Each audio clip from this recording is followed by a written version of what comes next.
All I wanted was time. This feeling kept nagging at me that I needed to go back. 4 days wasn't enough, and my spontaneity may have cost me a bit, but I knew I just needed a few more days in this country to make my trip feel complete. Plus, I wanted to test my independence, and so a week and a half since I had been there last. There I was again. Stay forever. As the plane landed, the butterflies in my stomach arose, carrying both the nervousness of being completely on my own and the exhilaration of being back in Seoul. As the sun peeked through the morning haze, I boarded a bus bound for the city, luckily as the only passenger. I felt I should sleep, but I didn't want to miss out on the scenic drive. I gazed out the window, my camera recording. Energized with 3 hours of sleep, I checked into my hotel, walked from Myeongdong to Namdaemun, and exhausted myself by sauntering past the miscellaneous shops in the maze of underground malls.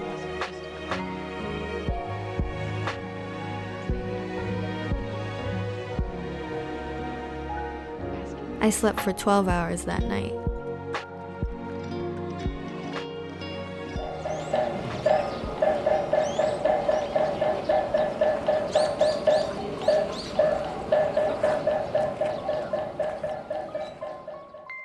I dedicated this day to wandering the grounds of Bongeusa.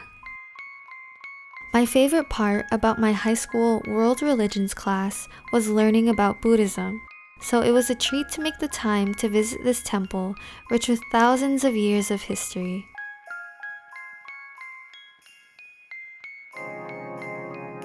Even though it rests amidst the busy city life of Gangnam, the whole site is surprisingly quiet and calming.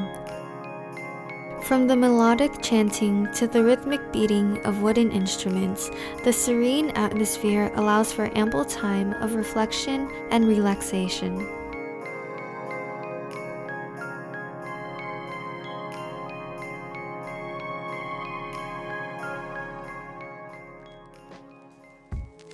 I love alone time, the freedom to go wherever I want, the independence.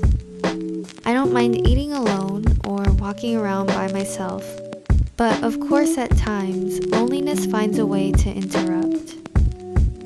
During those moments, the inevitable and recurring longing for my family and friends never really left. FaceTime calls and text messages help quite a bit though.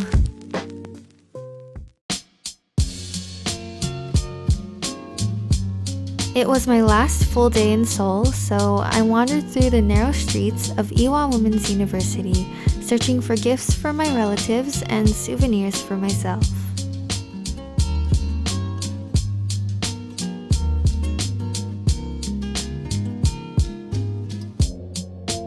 I visited my favorite bakery nearby my hotel, which my mom and I frequented 2 weeks earlier. I enjoyed having small talk with one of the kind women who worked there, and I remember telling her that the croquettes and squid ink bread were so good. And just like that, my 2.5 days in Seoul were over. My South Korea visit felt pretty much complete. I was happy to be on my way home to be with my dad and siblings and see my Philippines relatives one last time.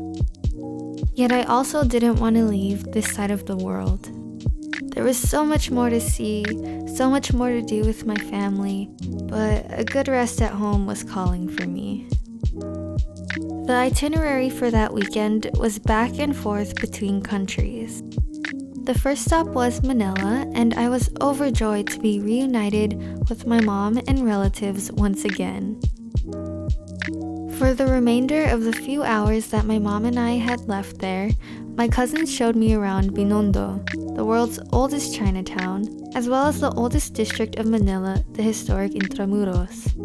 We took a trip to Dreamplay in the City of Dreams before bidding goodbye at the airport.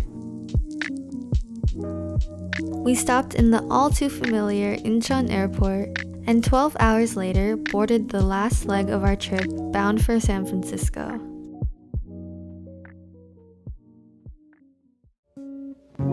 Conclusions aren't easy for me to write. Maybe because I hate goodbyes and endings, like I said before, or maybe because so much happened and I learned so much that it's not easy to sum up the whole 3 weeks entirely in just a few sentences. I'll definitely miss my relatives and friends, their hospitality and kindness, as well as the unique distinctions that make up the beauty of each country. Overall, this entire adventure has rekindled my affinity for both traveling and filming. It's a joy to be rested and back with my family in the US, yet I can't wait to go out again and explore more places in the future, both near and far.